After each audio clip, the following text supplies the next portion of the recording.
बच्चों, कैसे हैं आप सभी। तो मेरा नाम फराज अहमद है और आज मैं आपको रोबोटिक्स और आईओटी के बेसिक फील्ड्स और बेसिक टाइप्स के बारे में बताने जा रहा हूं। तो आप मेरे साथ बने रहिए। फर्स्ट ऑफ ऑल, आईओटी और रोबोटिक्स के बारे में आपको अगर प्रायर नॉलेज है तो आप इन चीज़ों को और अच्छे तरीके से समझ सकते हैं। लेकिन अगर आप फ्रेशर हैं और नए हैं तो आप इस चीज़ को बहुत ही ध्यान से समझेंगे। और if you have any query then drop me a comment and I will answer you. ठीक है, तो लेट्स गेट स्टार्टेड।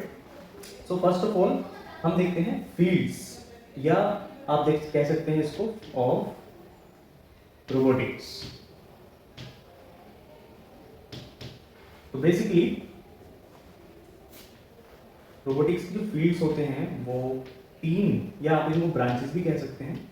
रोबोटिक्स की तीन ब्रांचेस होती हैं। तो फर्स्ट ऑफ ऑल इलेक्ट्रॉनिक्स जो कि एक मेन रोल प्ले करता है रोबोटिक्स के अंदर। और नंबर टू आप देख सकते हैं, ये होता है नंबर टू मैकेनिक्स। ये इंजीनियरिंग का एक आप कह सकते हैं कि पार्ट है। ठीक है, और ये साइंस का पार्ट है, आप जानते ही हैं। ठीक है, और अब आता है कंप्यूटर साइंस, या आप कह सकते हैं इसमें भी हमें स्पेशल डोमेन को टारगेट करते हैं, कोडिंग या प्रोग्रामिंग।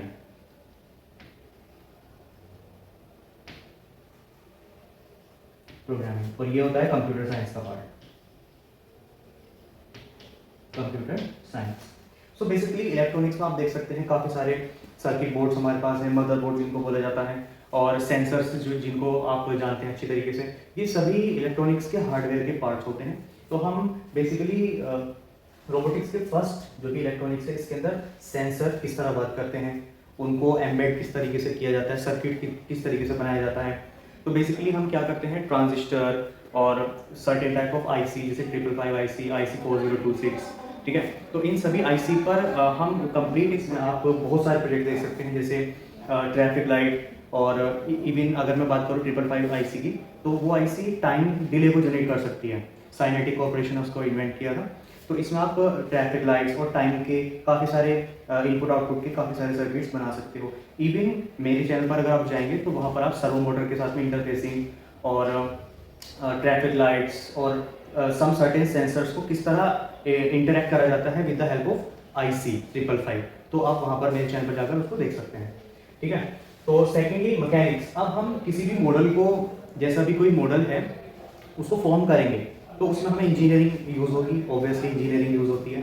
तो उसमें हम जैसे 3D मॉडलिंग है, जैसे हमारे पास एंगल का प्रिंटर है, तो उसमें आप STL फाइल को स्लाइस करके और जी कोड जनरेट करके और आप उसका मॉडल तैयार कर सकते हो। तो मैकेनिक्स के अंदर और क्या होता है, मैकेनिक्स के अंदर आप सर्टेन टाइप ऑफ टूल्स का यूज़ करना सीखते हो, क्योंकि हमें मॉडल को बनाना है, उसका स्ट्रक्चर फॉर्म करना है।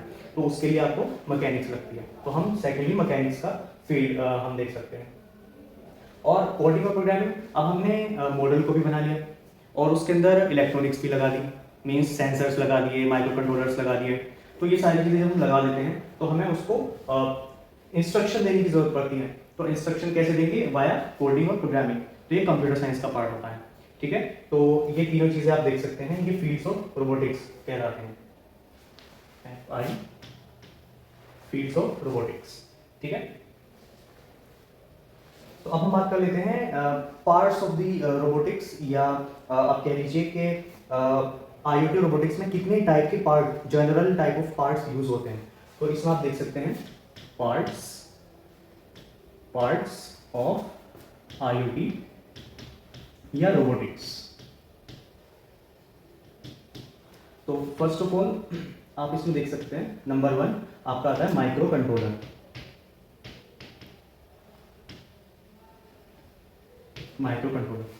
जो कि ब्रेन की तरह वर्क करता है किसी भी प्रोजेक्ट के अंदर। और नंबर 2 माइक्रो कंट्रोलर के बाद आता है सेंसर्स आप जानती हैं, जो इलेक्ट्रॉनिक डिवाइस होते हैं और जो अपने सराउंडिंग इन्वायरमेंट को सेंस करने के लिए जो हमने इलेक्ट्रॉनिक्स के सर्किट्स को जनरेट किया है, बनाया है, एम्बेड किया है, वो सेंसर्स होते हैं।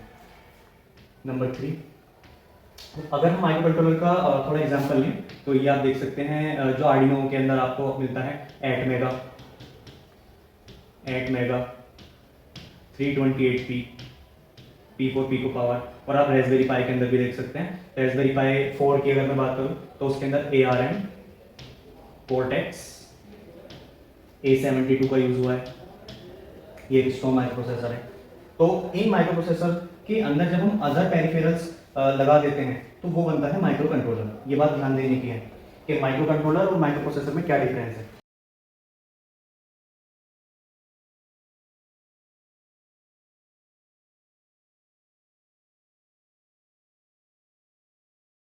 तो काफ़ी सारे माइक्रो प्रोसेसर्स पर बेस्ड माइक्रो कंट्रोलर्स अवेलेबल हैं, जैसे आर्डिनो, रास्पबेरी पाई और भी सारे आप देख सकते हैं। और सेंसर्स जैसे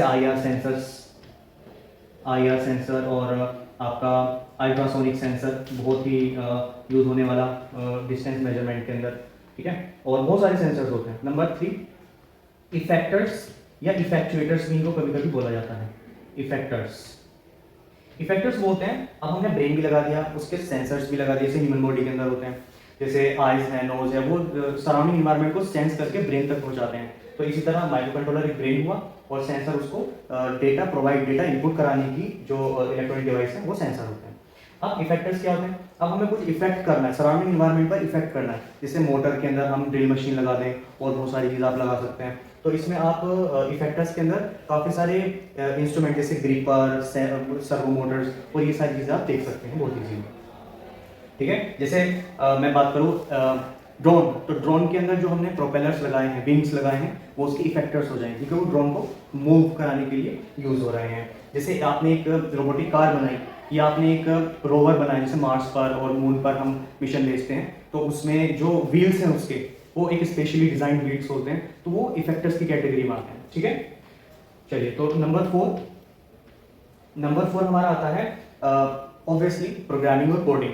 तो ये चारों पार्ट्स, प्रोग्रामिंग